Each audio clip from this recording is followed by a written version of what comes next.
4000 યુગ પછી બ્રહ્માનો નૈમિત્તિક પ્રલય કાળ આવે છે. કલ્પના અંતમાં 100 વર્ષ સુધી વરસાદ થતો નથી. આકાશમંડળમાં પ્રચંડ રૂપે સંતપ્ત કરનારા ભયંકર 7 સૂર્યોનો ઉદય થાય છે.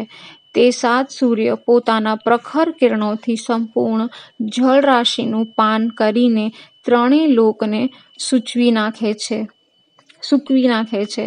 ભગવાન વિષ્ણુ રુદ્ર રૂપ ધારણ કરીને ભૂલોક, સ્વલોક, મહલોક અને જનલોક તથા પાતાળ લોકની સમસ્ત ચરાચર સૃષ્ટિને બાળી નાખે છે.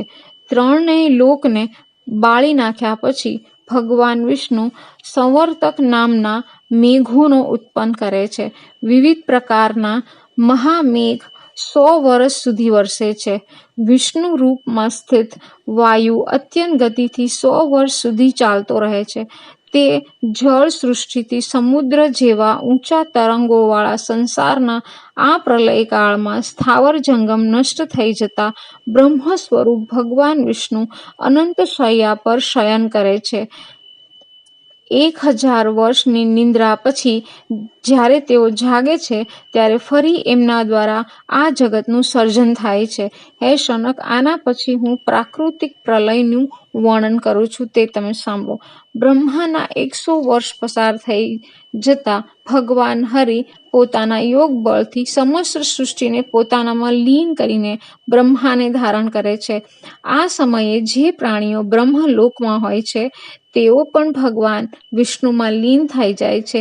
હે બ્રાહ્મણ શ્રેષ્ઠ, તે સમયમાં અનાવૃષ્ટિ કરનારા સૂર્યોથી સંપન્ન મેઘ હતા. મેઘોના સતત 100 વર્ષ સુધી વરસવાના કારણે સંપૂર્ણ બ્રહ્માંડ જળથી ભરાઈ જાય છે. અંદર પ્રવેશેલી 2 જળરાશિથી બ્રહ્માંડ ફાટી જાય છે. બ્રહ્માનું આયુષ્ય પૂરું થતાં જ બધું જળમાં લય થઈ જાય છે. સંસારમાં કોઈ પણ શેષ રહેતો નથી. સંસારનો આધાર એવી પૃથ્વી પણ તે જળરાશિમાં ડૂબી જાય છે. તે સમયે જળ તેજમાં, વાયુ આકાશમાં અને આકાશ મહત્તત્વમાં પ્રવિષ્ટ થઈ જાય છે અને મહત્તત્વ પ્રકૃતિમાં તથા પ્રકૃતિ અવ્યક્ત પુરુષમાં લીન થઈ જાય છે.